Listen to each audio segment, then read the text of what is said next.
WatchHaus. We are back this week after our third week of the Overwatch League.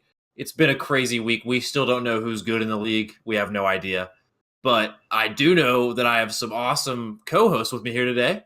We've got our Toronto beat writer, El Clap here, Log Cantaloupe as he's otherwise known. Dave, you can call it many different names. A man The of man many of many names. names. Whoa. Yep. And then we have our Hangzhou beat writer, Darby Joyce, otherwise known as Soundcheck, down at the bottom of the screen. And then there's me. I just am around. I'm just kind of here every week. I don't really know what I'm doing, but we're here. And we've got a great week for you guys. So, to get things started off, we got to do what we always do in the show. We got to reset our watches. Let's reset them. Let's reset them. Dave, maybe reintroduce yourself to the fans. It's been a while since you've been on the show. And tell us what you've been up to, man. Yeah, so I'm Dave Grove, El Clope, Long Cantaloupe for long, whatever. Anyways, I'm going to be covering the Toronto Defiant this season. I was on a couple of weeks back, touching on the Defiant, giving like a quick season preview, kind of a deep dive into the coaches, the management aspect of the team, and looking more towards the players. I'd say things are looking up for the team. We'll get into that a little bit later. What I've been doing is I've been doing a lot of the recaps, the previews for Toronto, and then I'm also the secondary writer for the Gladiators, so I've been covering some of the Gladiators matches as well. But right now, my plans are pretty much built around, on top of getting those prepared, along with my job throughout the week that I normally take care of. I'm going to be trying to work on more analysis on my end. I really want to be able to improve. I want to sit down on VODs, and I want to look at a VOD, and I want to tear it apart, and I want to be able to take someone that's new to Overwatch and just understand the mechanics about what is going on, why these teams are losing these fights, and so on and so forth. So that's kind of what I've been up to recently. Big brain stuff, dude. Big brain stuff. Love it. Darby, what have you been up to? Maybe also kind of the same thing. It's been, I think, a couple weeks since you've been on the show. It's been a couple weeks. Yeah, so maybe a quick reintroduction, and then what have you been up to? Hello, I'm Darby Joyce. Darby Overwatch, Soundcheck, whatever you want to call me. Yeah, I'm the Hangzhou Sparks main beat writer, so I'm basically just doing what Dave's doing, except for Hangzhou instead, and occasionally Philadelphia. So yeah, that's about the gist of it. This week I covered Hangzhou San Fran, and then Florida Houston, which I was covering for someone else on, but that was fun. Yeah. And then I locked in a pretty good contenders interview, which I will not spoil, but you'll see it next week if I'm on top of things, which I won't be. Juicy. But yeah, bringing you the content. So good. I guess I've just been planning ahead for things to write between stages, because I'm kind of going on the assumption Hangzhou won't make playoffs. I could be wrong.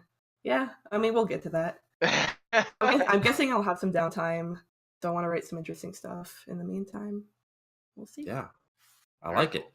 So for those who are listening and may not be familiar with the Game Haus or what we're doing here, so just really quick before I get into my bit, we have a team of beat writers that cover every team in the league. So every game you watch, if you miss a game, you can go to our website, click on Overwatch, Esports Overwatch, go over to the team, read all about their recent games in a quick, 500 to 800 word summary. Just really quick, good content if you've missed games and you're covering a team and you want to keep up with them. We have every team covered with, like Dave said, secondary writers kind of covering for each other because we're all working together to try and make this work. So it's a really neat system. And in that system, I am kind of like the extra guy. Like I'm like ready to field things if they come up. I'm always kind of just waiting in the wings. Is that what the phrase is? Waiting in the wings? You're our flex. Yeah, I'm like the flex. Yeah, sure. I'm like the young Jin of the Game Haus. I play Genji and Reinhardt. Oh, do you play the payload or? No, never. Anyway, but my name is Connor Knutson, Goopy Kanoopy. If you guys don't know me, I'm on the show a good bit.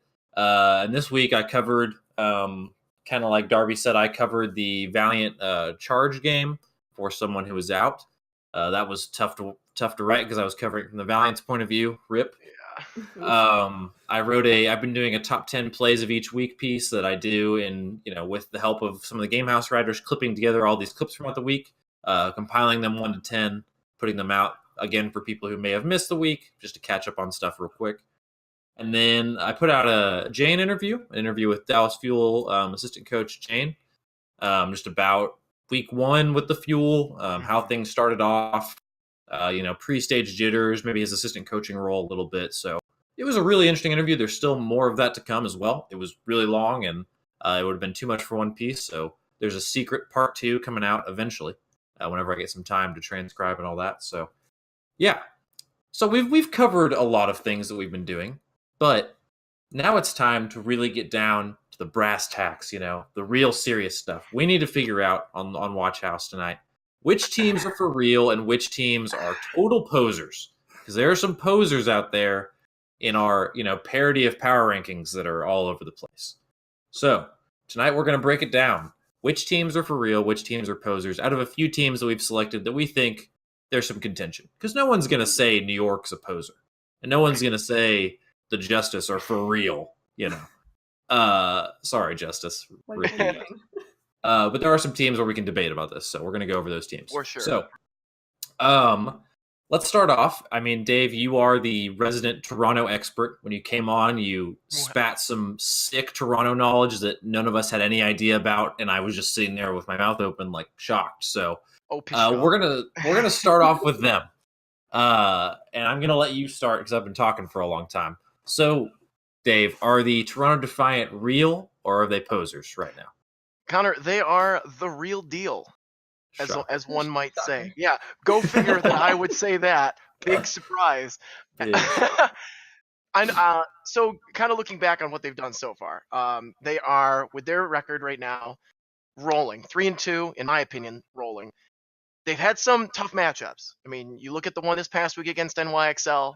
I put my beard on the line. I was really hoping we could get a W against a team that's just so far and beyond so many of the other teams in this league. And unfortunately, they weren't able to come away with that win. They were able to come away with a map win. And you can say what they would like about Sebayolbi coming in. A lot of people were kind of expecting that maybe some comp changes might come from New York. I was personally hoping that maybe New York would roll with some DPS comps there on map 4. And I was kind of disappointed that they just threw him on Brig. And then Toronto ended up coming out and playing really well on that map 4 on Dorado. But I'd like to kind of touch on the wins that happened without Neko, because they were able to come away with a win against Neko's previous team, Boston. And God, that was so good to watch. That game, everything was smooth. Envy still kept looking sharp. Ivy is just coming into his own as their feature DPS for this team. But let's go back to week 1. So week 1 we went against Houston. I was nervous. I was nervous making my rankings. I knew that I had researched this team a lot. I knew that I had looked at this the management and the coaching, and I was still nervous because I didn't know how all these teams would play. I don't think we still know how all these teams are going to play, but they came out and they had a really hard-fought Game 5 against Houston. And I think both teams played really well. I think there was a lot of mistakes that were able to be seen considering week 1 jitters, first time on the stage. But it was a real success, I thought, for a first game for that organization. Then we went into the next match. Wow. Match is slipping my mind for the second right there for Toronto. I gotcha. It was the Atlanta Reign. That's right. It was in week 2. Mm-hmm. Oh yeah, that didn't go great. Yeah. Atlanta's one of those teams that we might be touching on later, where they've just steadily improved each game that they've played. And I think it just has a lot to do with how much talent they have on that roster. I mean, really the only thing that we all kind of talked about when we were on, or while everyone on this podcast talked about when that team was brought up, was will they be able to bring all that talent together and utilize it through the communication issues that they may have. I think that they've moved past that, which is a good thing for the Reign. But they definitely put the hurting down on Toronto that week. So that was a bit of a bummer. There wasn't a lot great to take away from that game. That was one of those games where I was worried that Atlanta would come through and go crazy, and they did. And then we went to week 3, and this was actually the game I was most worried about, was their match against the Valiant. I guess I was just completely wrong in my assumptions of the Valiant, but I'm going to stand by what I say about this team when I say that the Valiant they're too good to be an 0-4 team. I mean, between the meta and just the teams that they've been going against for their schedule, I'd argue that they've probably had one of the toughest schedules of stage 1, but they're not an 0-4 team. And Toronto once again came out and they actually looked really sharp. And I think that was the real game where you could come and can take away the usage of Ivy and Envy. Envy had some great self-destructs that game, and Ivy just looked so consistent on his Zarya in that game. So with that game being the last one without Neko, I thought Aid and Roki played phenomenally in the situation that they were stuck in. Aid filled in on the flex support position, just like Elk did with Philly when Boombox had been out. And then Roki took over on main support because Roki's Lucio was a little bit more intense than Aid's was at the time. And Roki's actually been still filling in on Lucio. So someone that people may have thought was just going to be a bench player for Toronto is no longer that bench player. He's actually really contributing. Then you hit NYXL with Neko's return. Like I said, I talked about that already. That was kind of a real hit in the gut for Toronto and Toronto fans, I'm sure. But they came back and bounced right back against a team that looked really sharp after their Shangover, as they'd like to say on the Overwatch League. They looked really sharp with Fusions coming back. And they still have their clear flaws. Sombra is a clear problem. But even in that game that they came back with, they addressed that, and they really played well against that Sombra counter. They were keeping Aim God out of the EMP range so that he could still help maintain that team, and they looked sharp. So I was actually pretty nervous going into this rematch with Neko's old team. I shouldn't have been. They all looked so sharp. Yeah. Now we can say what we want about the opponents that they've played, but the two opponents that they've got left on the docket are also two French playoff opponents. One is the Chengdu Hunters, which they'll be playing this week, and the next is the Hangzhou Spark. Yeah. And I think both of those teams are in similar situations to Toronto, where I don't think that you can sit here and say that they're world beaters, but I definitely don't think we can sit here and say that they're not contenders. Sure. Like, especially with the way that the standings are standing out right now. I mean, there's the bottom three teams, and then Washington and Florida, depending on what you think of Florida, Vancouver, New York, Excelsior, and then there's just a clump. There's just a clump of contenders, and I just feel like with schedule strength is going to be huge for a lot of these people and their opponents, and just overall performance against those wins. Because now we're down to 7 games a stage. Each win is very meaningful. So Yeah. I'm going to stand by what I say with Toronto being contenders here, being the real deal, going against Chengdu and Hangzhou. Okay. Well, I'm gonna take you up on all that, and I'm gonna say that for right now, I'm gonna say quickly that I think the Toronto Defiant right now are in the poser category. I'm gonna say they're posers, but I'm gonna say that with a but. So they're posers right now, but they're gonna make the stage playoffs. So Toronto fans rejoice. I think they will easily be in the stage playoffs. I just think right now you have to look at the wins and losses and the strength of schedule. And they squeak out a map 5 against Houston, and they beat Valiant by 1 map, 2-1 in a close series. And both those teams have looked super shaky. Now I think again, Valiant are a better team than they've shown. Houston's a better team than they're showing as well. And they did beat Boston 3-1. I think that win is kind of there. They've been trending upwards because the first game against Houston, I think Ivy was pretty bad. He was all over the place, and he has gotten a lot better. He did a significant amount of damage in the Atlanta series it was, and again in the Boston series, really tearing it up. So for right now, I think that they will close out the stage with at least 1 win. They'll have that 4th win, and that's looking like what it's going to take to at least squeak into the stage playoffs. I think they make it. So we'll see on the Toronto Defiant for sure. But we now have to turn. Oh, go ahead. You had one more point? I had one more statement to say just to add to your argument, actually. Their map differential is currently 0. So I think that they're going to need both wins to make it. So? I think so. If they have a map differential of 0 after these next 2 games still, then those 2 games, that they might need it because there's teams that are still ranging ahead of them that if they're 4-3 and even 1, that could knock them out. So that'd be interesting. Two valid arguments there. Definitely something to keep an eye on. So next up, we figured we'd just tackle the beat writer specialties right away. So I'm gonna let you two guys handle this one. So Darby, your team, the Hangzhou Spark, are they for real or are they posers? I'm sure you'll be surprised to find out that I think they're for real. Wow! Oh my gosh! I got a shocker. Okay, so last time I was here, actually, I said Hangzhou could either be a very good team or a distinctly average team, and will determine that is what they do with No Smite or Gushue. And I was completely right. Yes, you were. Because they totally fell back on No Smite because No Smite's got the communication and No Smite has the duo with Rhea. But No Smite also plays very passively, which is really what I think was kind of at the heart of them kind of falling apart in week 2. Losing to Houston was a total slap across the face, and I totally do not blame anyone for kind of faltering on the idea of Hangzhou being like a top tier team anymore, because I personally don't exactly believe that. But I still think, well, the Gladiators match, the Gladiators have their own problems, but I think also that's a match where I see they're finally letting Gushue do Gushue things. It's the first time they actually let him play the whole map. They're figuring out how to organize around him. In the post-game interview, he says his Korean's getting better every day. I think once they finally integrate him in, I think they're making progress. And I think Stage 2 is going to be a lot stronger. I haven't really looked at Stage 2's schedule, but I'm optimistic. I don't know what they're doing with Crystal. I don't know if they've made the same progress. The last time I heard with Crystal was that he had gone back to Korea. I think that's what I heard as well.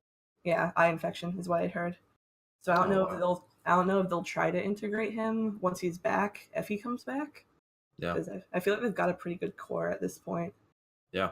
But yeah, I don't really see them going to playoffs at this point. They're rank 11, I believe. Yeah, I would take a break. And Toronto's their last match. I think it'll be close, Dave.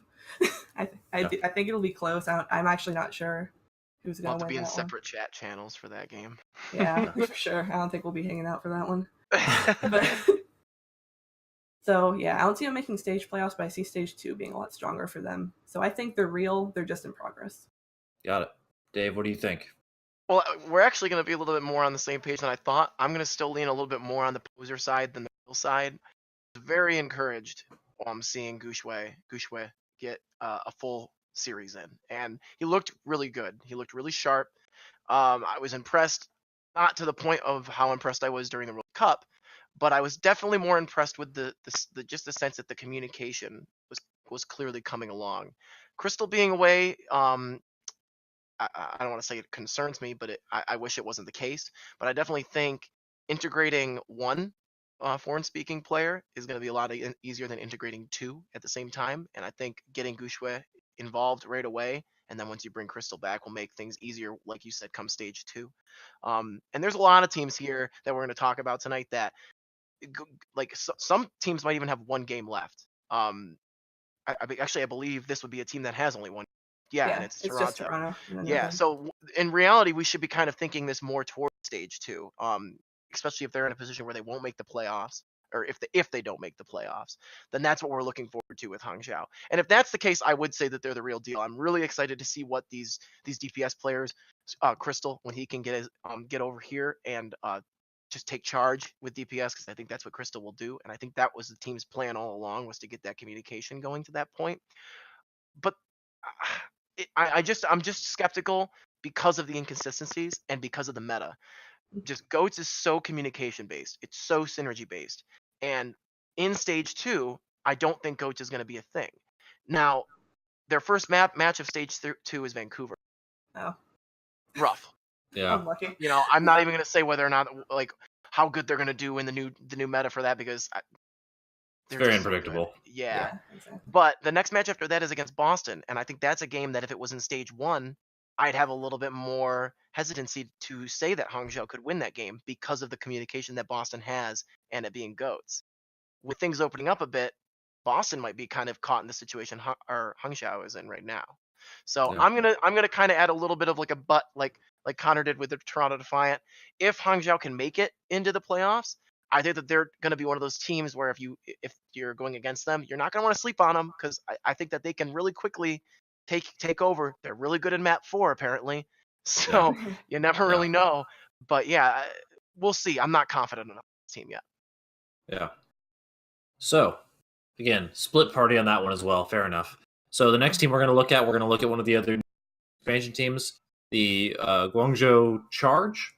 So last week, the Charge won a crazy 3-2 against Florida, and then beat the Valiant in the game that I mentioned that I had covered 3-1. Very easily could have been a 4-0. Previous to that, they have a really good game against the Fuel, take them 4-0, and then nearly lose to the Titans and the Hunters before that.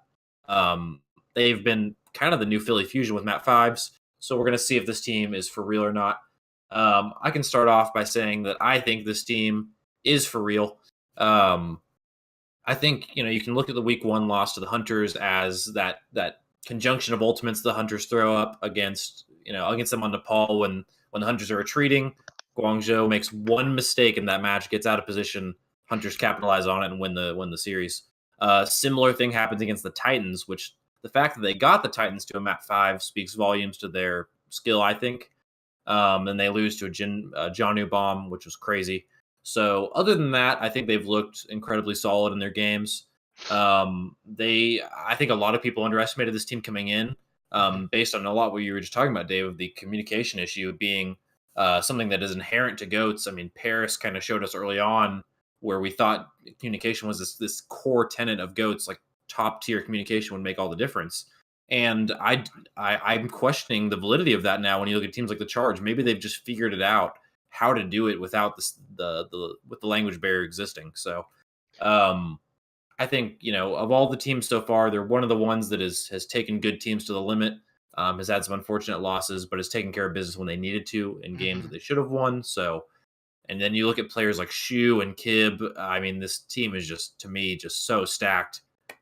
Super excited for what they have left. They finished out the stage with games game next week against the Gladiators, and then a rematch against the Titans in week 5. That is a game they are going to absolutely want to win. The Titans probably won't want to win it near as bad because they'll have already clinched the stage playoff berth most likely by then.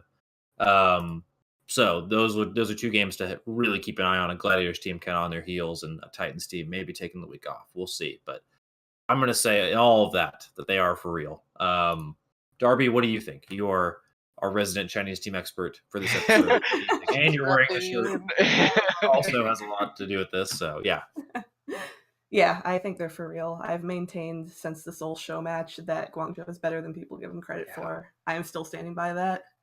I think they've done a pretty good job enabling. Like, they've got the standout players. They've got Happy. They've got Shu. Oh yeah, they've got Hotba. Yeah. Oh my gosh. Yeah. I say they've done a really, really good job enabling that. So it's like we've got the people standing out, and then you've got the rest of the team letting them. Yeah. And I think they also, honestly, I'd add to it, I think they feel fairly meta resistant. Like, they play a decent GOATs. I would greatly agree with that. Yeah. When they get off of GOATs, they play that pretty well too. Like, I think they'll probably weather any meta changes a lot better than a lot of teams. And I think that's going to matter a lot. Tough end of stage, though, I would say. Yeah. Yeah. Winnable. I think it's winnable. I think it's winnable. They've played them once. They've seen it. They've lived it. Mm-hmm. Yeah. That's a big advantage, for a lot of teams. So like, they're in a playoff seat right now. I'm predicting they stay there. Honestly, absolutely. I do too. We're all in agreement on Guangzhou. Yeah. That's an easy one. All right, that was a softball. I shouldn't have even put that one in there. Too easy. Too easy. All right, next one. The Seoul Dynasty is a team that has had some back and forth games this season. They have a crazy game against Dallas. What was that? A couple weeks ago, or that was week 1. Wow. Oh, that was a long time. It seems like every one of their games has not been close. Whether winning or losing, they just don't play close games. Their team fights are very similar. This is a chaotic team to watch. I'll shut up for now. Dave, do you think this team is for real or not? Oh boy. Real enough, I guess. I'm the last 2. I've been kind of pitter-pattering around these, but like we've seen them win. Like, their first match against LA, I was so impressed. But now we see the Gladiators down very far in the standings. So how impressed could I or should I be? One thing with the team, and I won't be so long-winded with Seoul, is that kind of joining the ranks of New York, I'd say, is Seoul and a few other teams. Seoul is one of those teams where their ultimate combo ability seems higher above than some teams.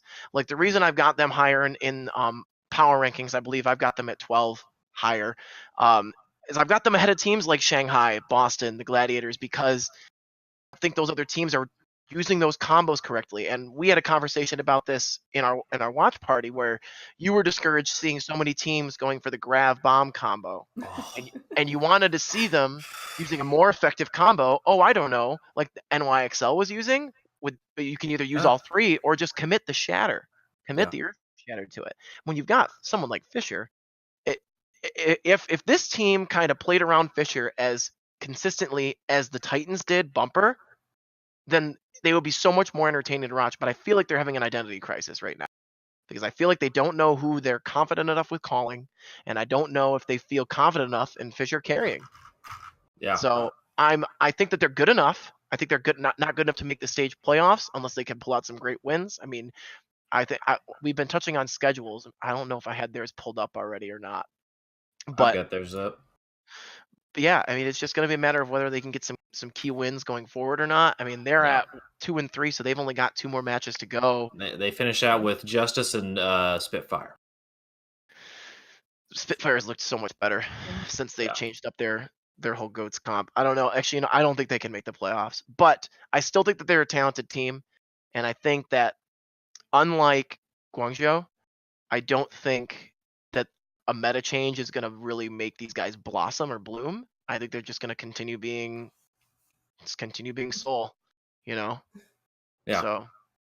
So I'm going to take you up on this one. Katrina really brings out the Seoul hater in me.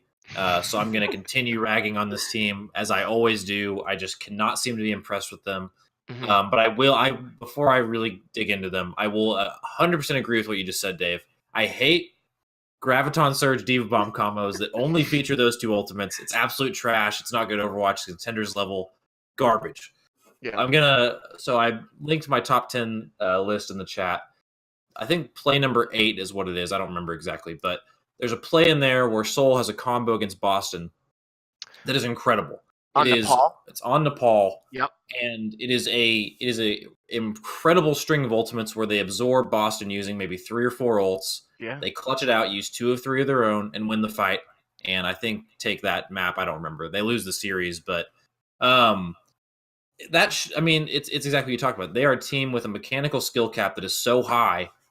They just seem to lose fights. Like all their matches are 3-1s or 4-0s because they either dominate and roll teams because they string together good team fights, or like the Houston Outlaws, they have a really good idea and a really cerebral approach and dominate, and then they just fall off and lose.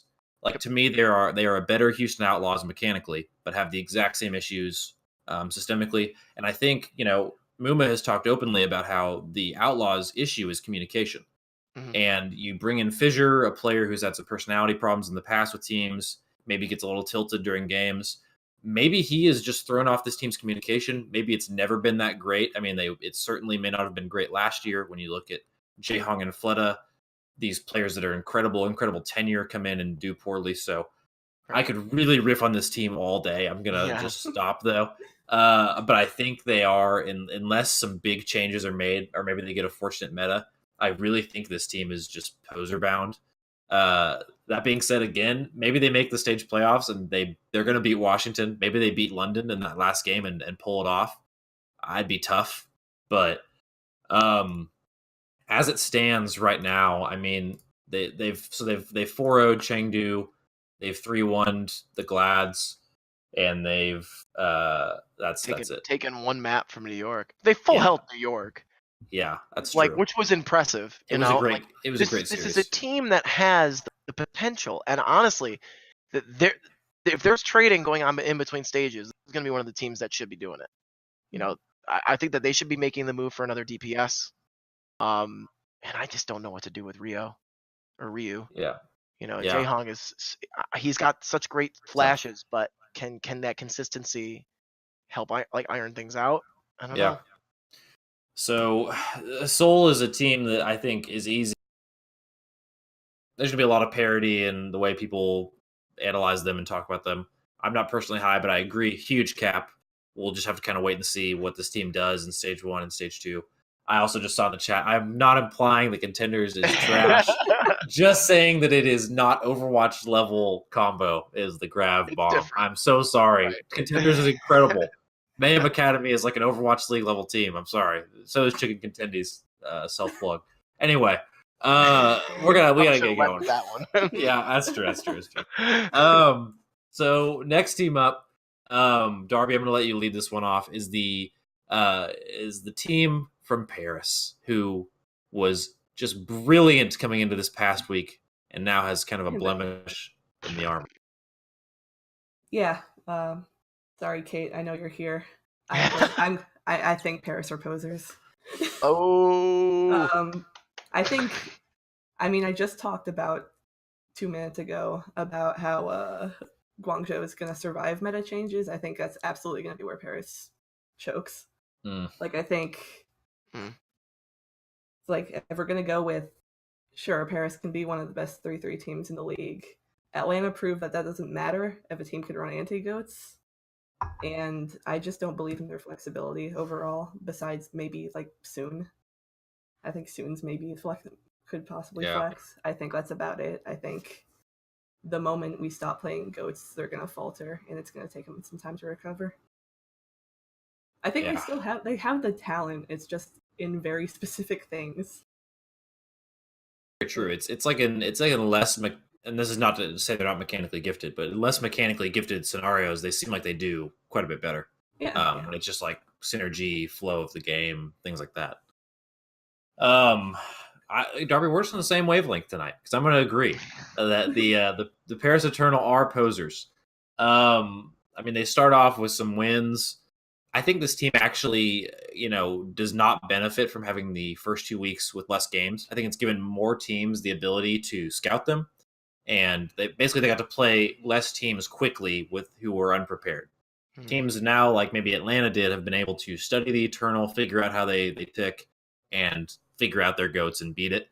And they did that. Which they did it big time, and it was bad.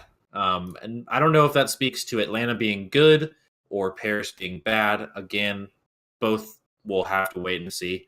But just for perspective here, the Paris Eternal finish out stage 1 against the Titans, the Shock, the Justice, and the Fusion. I think the Paris Eternal are going to go 1-3 to close this stage, and possibly, that would mean they miss the stage playoffs. Yeah, which would be unprecedented considering how they've started. And I think everyone has them 5 or 6 in their power rankings right now. We'll have to see. I think this team, like you said again, Darby, we're making a lot of the same points here. They're not have not proven right now that they're going to be extremely meta resistant. This is also going off a lot of the stereotypes about EU Overwatch and that it's tank heavy and works better with tank comps, things like that.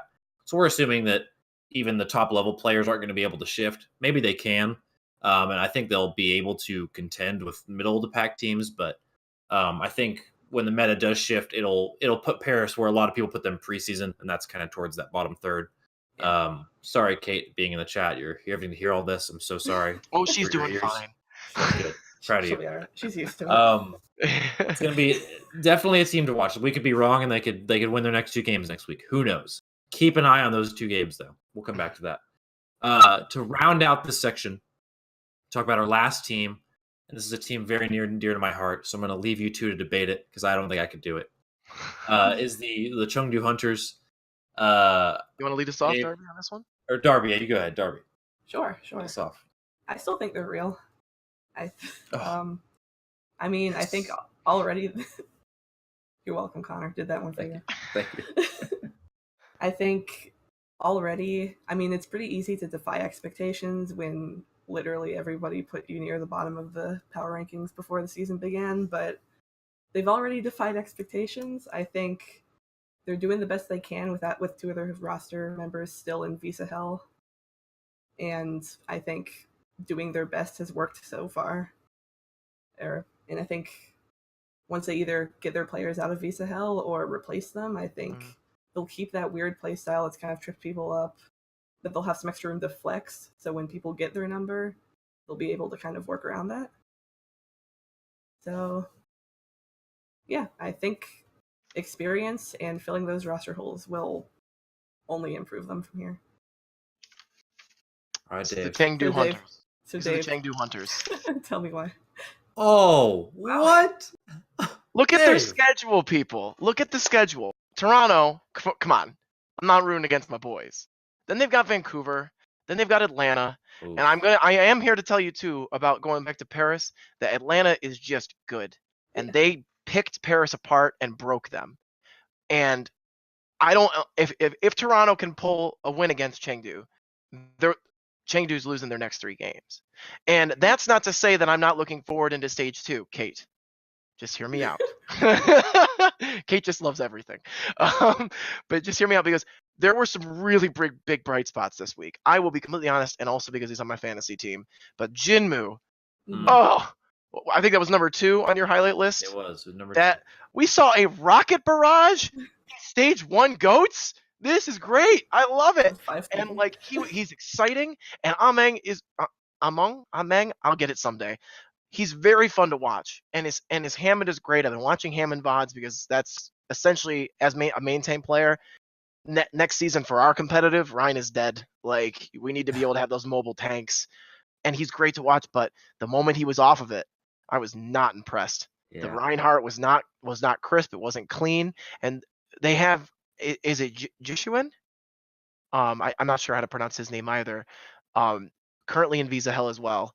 Yeah, okay, yeah. That's who they brought in from more of a Reinhardt specialist, but it's a little messy right now. And with, in my opinion, 3 losses coming up, they're not in playoff contention, and they're going to be starting stage 2 against Paris. So that'll be a great match to see for a team like Paris, where we're kind of thinking, are they just a GOATS team, or can they really kind of adapt to that hopeful 2-2-2 meta? And same with Chengdu. And I think Chengdu is going to be better in stage 2 than they are in stage 1. Despite the fact that they've impressed early right now. So for the rest of stage 1, no, I'm throwing them aside. All the Chengdu hype is gone in the win for me. Gotcha. Well, it breaks my heart, but I kind of agree. They get 2 Mat 5 wins in like crazy clutch moments and then just get swept every other game they seem to play. So it's tough. It's tough to be a Chengdu Hunters fan, which I am becoming one very quickly. But it certainly is fun. It really is fun. It's entertaining. It's absolutely true. So, very quickly, in a lot of the same vein, how we just looked at teams, whether they are real or posers, based on their week schedule. I kind of want to do the same thing, but maybe looking at players more specifically here. And this is a segment we're very formally going to call aged like a fine wine or a rotten egg. And so we're looking at players maybe either from season 1, from earlier in their Overwatch history, whatever, but wherever they were before this season. And have they aged well? Have they come into the season and adapted and are improving? Or are they on the struggle bus a little bit? So, we mentioned his name earlier. Thought, who better to start off with than everyone's favorite Ryu Jae-hong? Dave, is he a fine wine? Because we all love him like one. Or is he a rotten egg? I don't know. It smells a little rotten to me. But I definitely don't want to just throw Jae-hong out because I respect how he plays, and he still has some crazy plays, like that sleep early on in Busan. I think that was week 1 or week 2 on the it was Sombra, I believe. Oh, it was slick, and like he's got the moves, but just keep him off Zen. He can't be flashy on Zen. Like there's too many good Zens in this league. It's such a high profile position. If we can make Ana relevant, 100% relevant, which I know is probably not going to happen. Maybe he's going to be all in on this Batiste hype train, but he hasn't done enough for me to wow me again, despite the great moments. Once again, it's kind of a Chengdu factor for me. It's fun to watch him play, but I don't think he's bringing the win conditions for Seoul. Gotcha. Darby, what do you agreement with that, or what do you think? I'm extremely neutral on Jae-hong. That's how it's just not good enough right now. Yeah, I think one of my notes on Seoul before I realized I wasn't covering Seoul was that they have some really good new talent, but they rely way too much on kind of their washed up talent. I'll say Jae-hong's probably one of the less washed up of the talents they're relying on, if that makes any sense. Yeah. I'm in a lot of the same position as Dave with Jae-hong. He's an incredible Ana, and what I think other teams do in the league, like with a Mang, for example, you have a great Wrecking Ball, so put him on Wrecking Ball. Like, don't put him on Reinhardt. Build around him. Yeah. Exactly. And so if Seoul maybe took a page out of their book and let Fisher be crazy, Young Biana, let Fleta pop off on DPS. Just play your game. Like, you have guys who can do this. Maybe they're being a little bit too restricted to the chains of the meta. It's wearing them down. Obviously, still a good player, but I agree he's getting a little rotten because they're just not letting him do Jaehong things. So, Right. How do we fix that? On the same team, staying in Seoul, we have Fissure, who was traded over from the Los Angeles Gladiators towards the end of last season after he kind of dramatically didn't play in the playoffs, refused, basically told the team he was done at the end of the season. That was it. And they ended up making the playoffs, but he already said he was done, so he was out of there, kind of a thing. I think is what happened. But basically, yeah. Has he, aged well going to Seoul? Darby, what do you think? Can I say a fine wine with reservations, like a cheaper wine? Fine. Let's just say it's not a good year. Grocery store. Let's say it's a cheaper wine. I think what makes him good is still there. Like, the mechanics are still there. I'm not convinced he's all in mentally, even with Seoul, which is supposed to be the team he's happy on. I think it would not surprise me if we see him dramatically transfer to another team halfway through the season.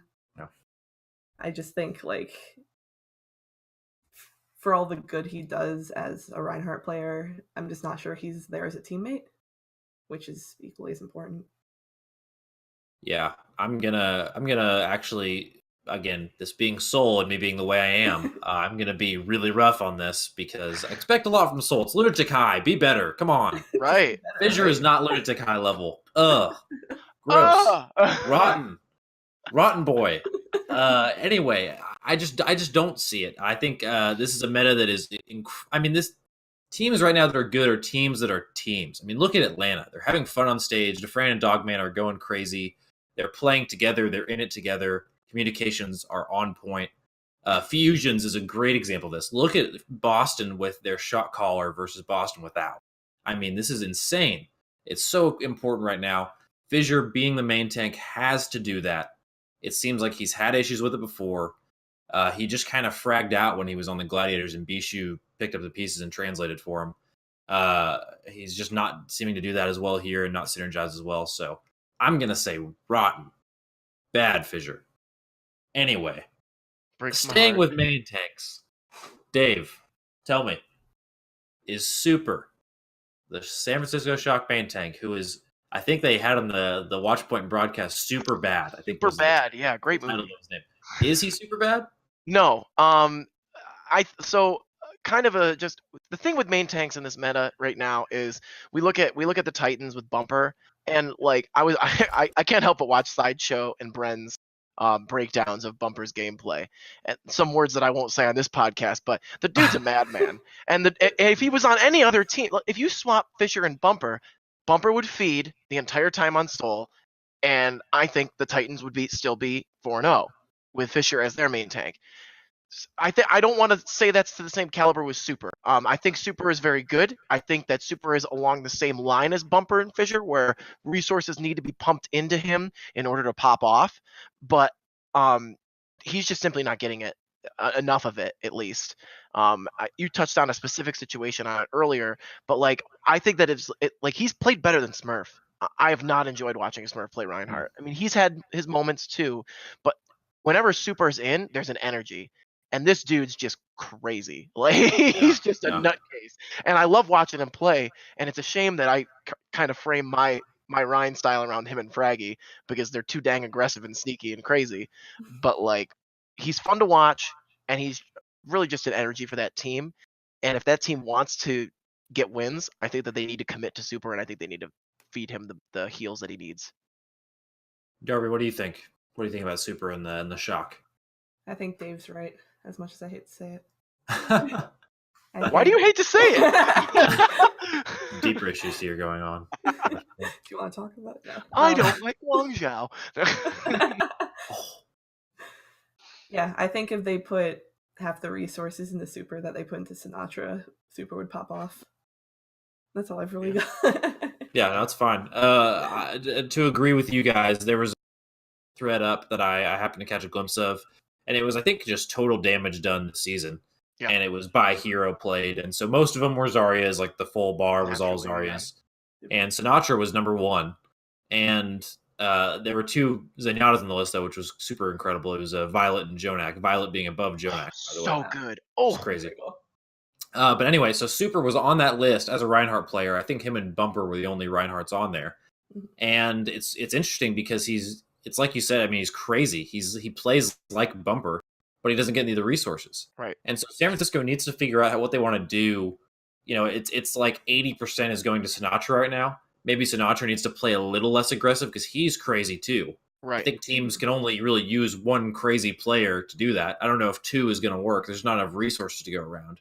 So maybe you try giving a little bit to both and have them like alternate, madman pushes. I don't know, but it's making Super look worse than he is, I think. But I agree. I do agree he's been better than Smurf. So I think, I don't think any of us are saying Super's rotten. I think we're saying the situation of Super is a little rotten and the stats are rotten, but he's good. I think he's a good player. The plus side with that team, one last thing before. Yeah. I'm sorry that I'm so talkative tonight. You're good, man. But with Super, the nice thing is that so many teams are winning these matches by finding that key break point for teams.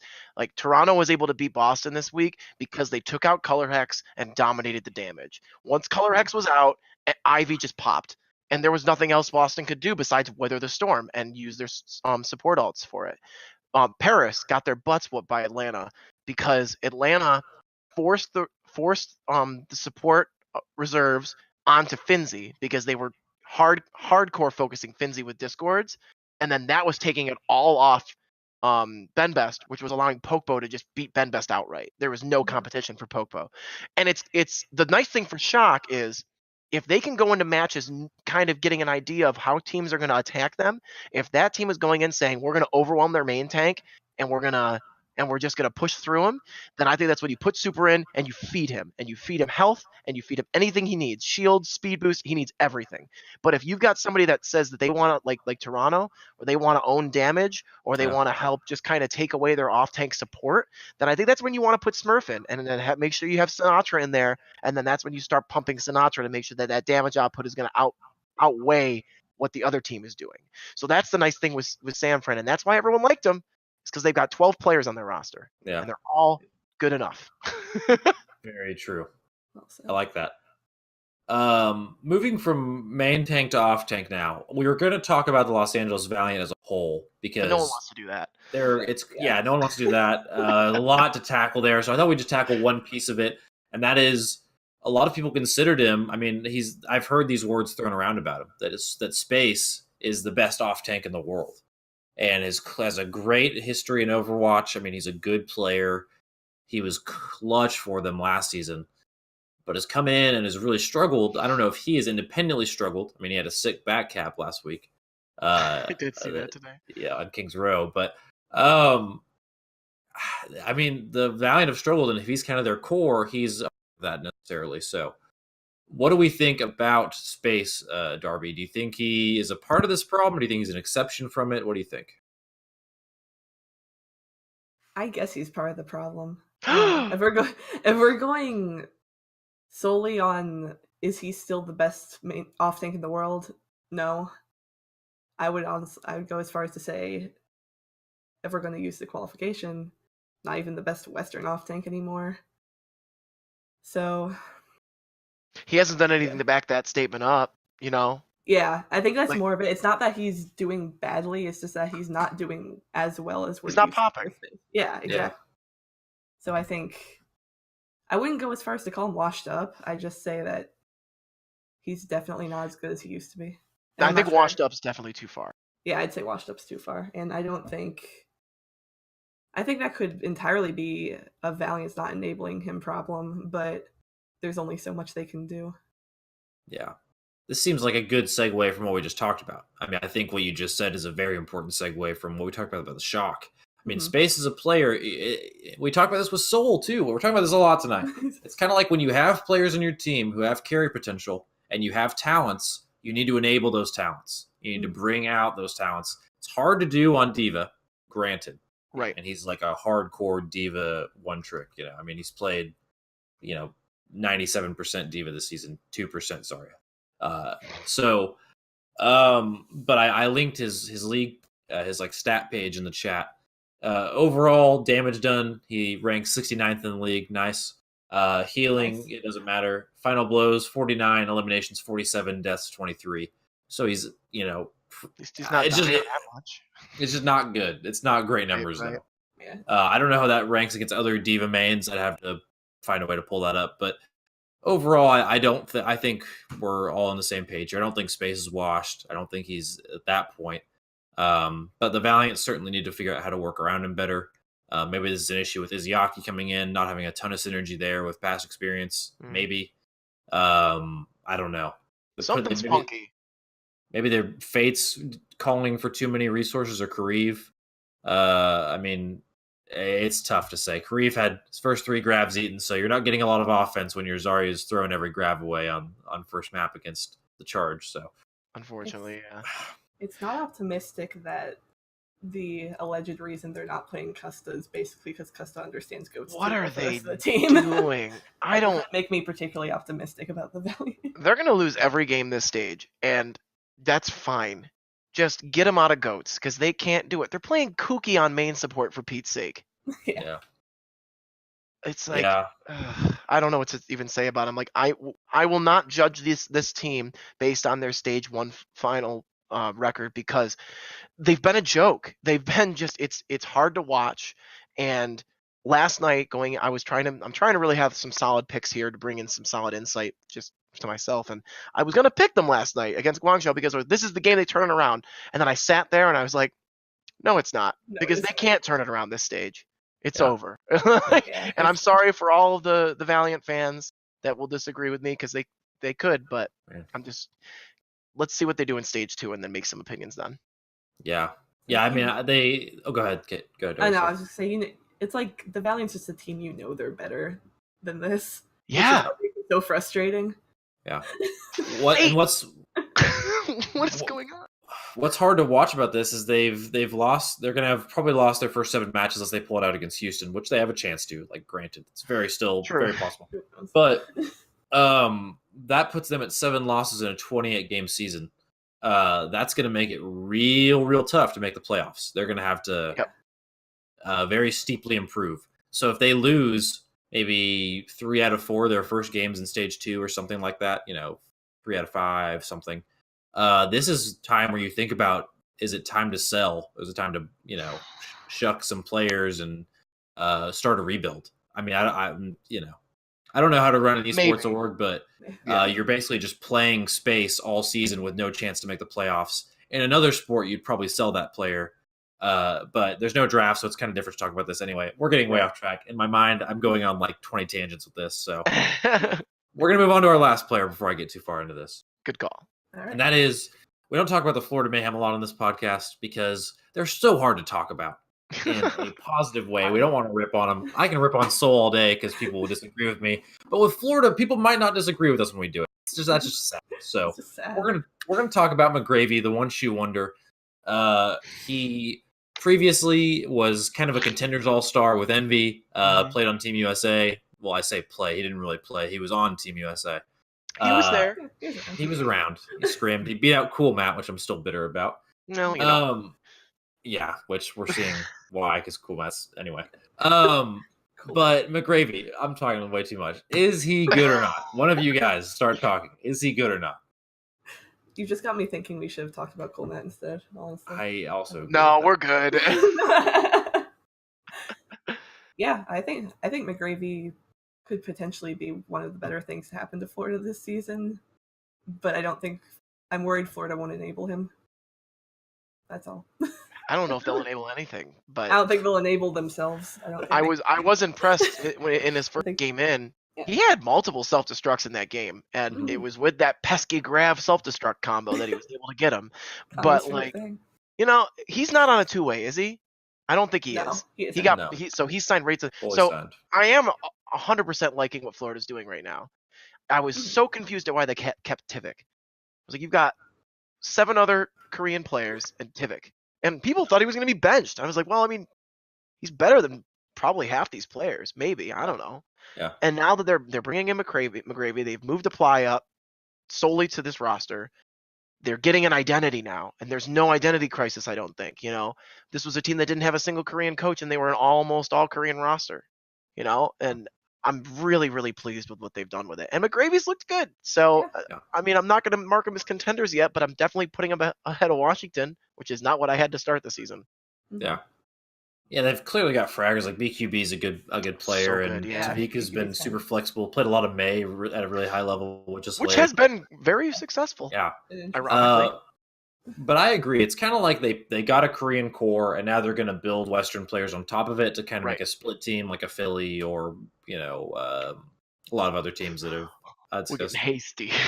Yeah, not quite like Philly, but right. a Philly that's in Florida, which everything in Florida is chaotic, so you never know.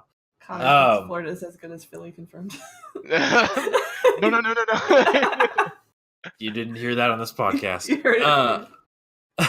But I think it's good to see, it's good to see McGravy get in the league because he is a solid contenders player. He worked the path to pro for a long time. Should have been picked up a long time ago. I thought he would have been a great fill-in for Dallas to play their flex tank, but that's just me. He was on NV anyway. Why not? Anyway, but yeah, so I think we've pretty well sorted out in this podcast tonight who is for real and who's not in terms of players, anyone, teams. We've pretty much solved it all. Sorry if we didn't talk about your team tonight, by the way. Everything, any question y'all would have wanted answered, we covered it. So just go back and listen again. Just go back and listen, and you'll realize that we actually answered it. We fixed Overwatch. You're welcome. Yes. Forget the patch. It's all solved. This is what fixes everything. So now that we've solved the first 3 weeks of the season, we need to probably look ahead, see what week 4 has got in store, so we can fix that before it happens, kind of a thing. We'll do that for you guys, basically.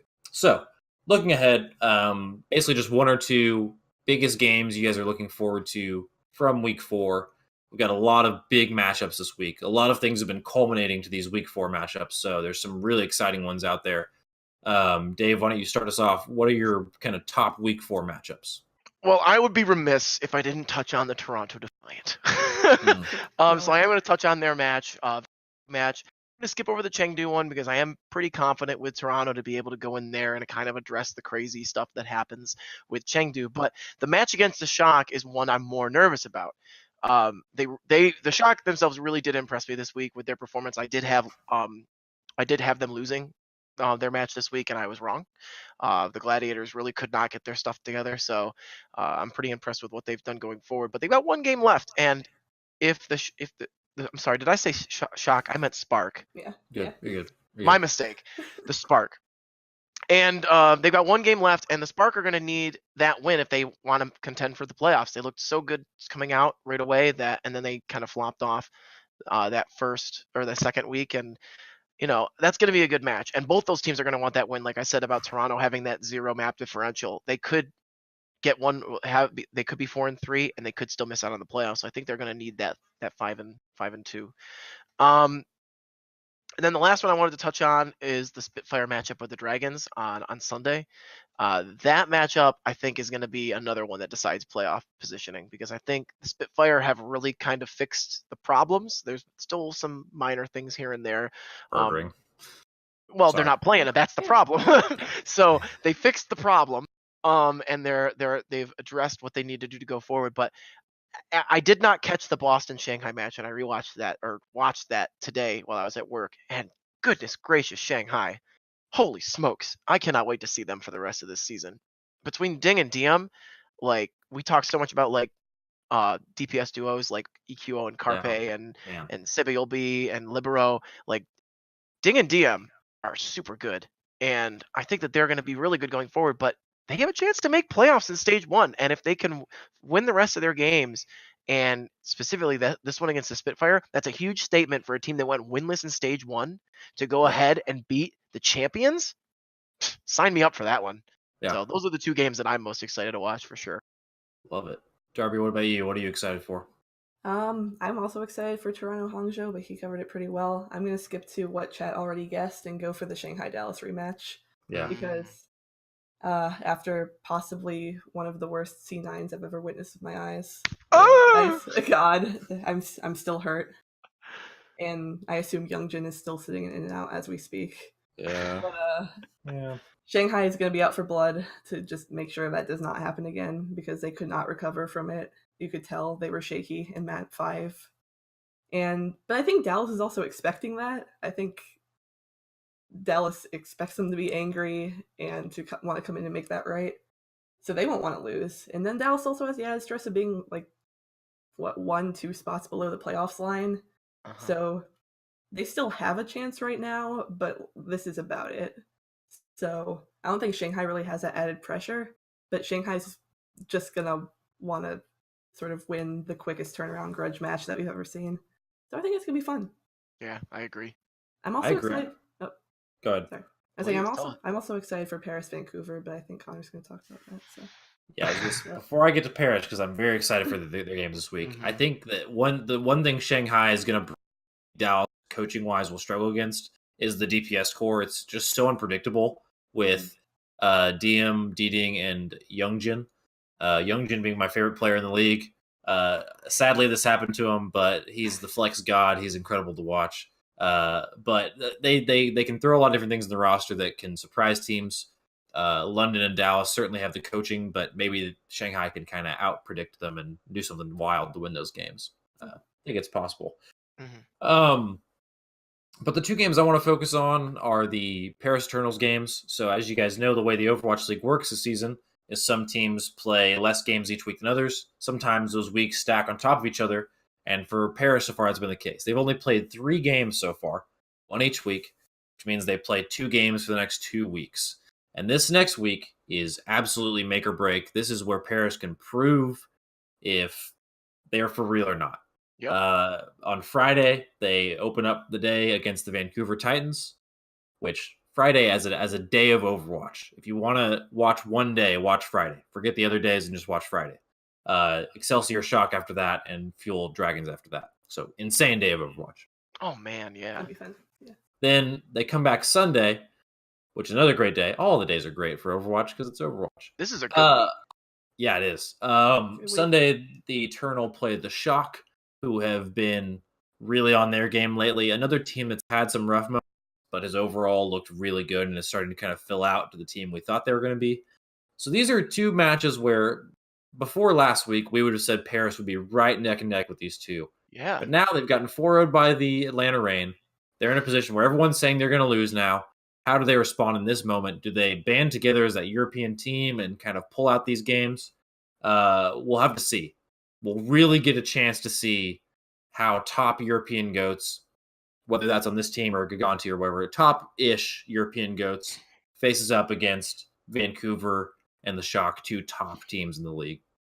If they lose both these games in dramatic fashion, it will be a really sad moment. Because this is probably the best Paris is going to look all season. Again, that's a total projection. Could be way wrong, but that's what it looks like right now. So hoping for close matches here, hoping to see some really awesome EU play against these teams, but I'm going to be definitely watching those games with a close eye to see how teams have scouted them, see how they've changed what they do after the Atlanta handling. Hopefully they don't get rooftop dove again by the Zarya of Dufran. Oh god, I hope it happens again. That'd be hilarious. But yeah, overall, just like you said, I mean, a lot of things have been leading up this week. A lot of really good games this week for the Overwatch League. So yeah, I don't know. I mean, we've gone an hour and 5 minutes. Probably about that time that we say goodbye. Before I sign us off, do you guys have any parting words for our WatchHaus fans? Live, love, life, Toronto Defiant. I've seen a lot of Darby Overwatch in chat, and I just want to let you guys know I love you. The chat is going bonkers for you right now. I see yeet in all caps is all I see when I click over, so big fan of that. I like attention too, guys. Gamers! Yeah, that's all right, we'll just... But yeah, thank you all so much for joining us on WatchHaus, whether you're on Twitch, catching on YouTube later, however you're watching this, thank you for devoting your time to this. Just want to quickly shout out again that if you're looking for quick Overwatch League coverage of each of the matches, some feature interviews, Game Haus really does have a lot of this stuff covered.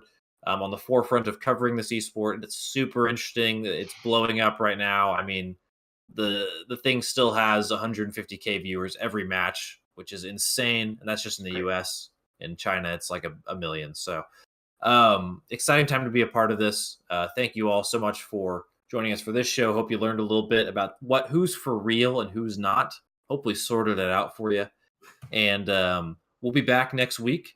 We're doing some rotating cast stuff right now. We're doing some switcheroos. Give our beat writers some airtime because they're awesome. I'm going to be out of town next week, so we'll have some people in here who are going to do an awesome job. So until then, thank you all for stopping by, and we'll see you next time. This has been WatchHaus. Adios. Bye-bye.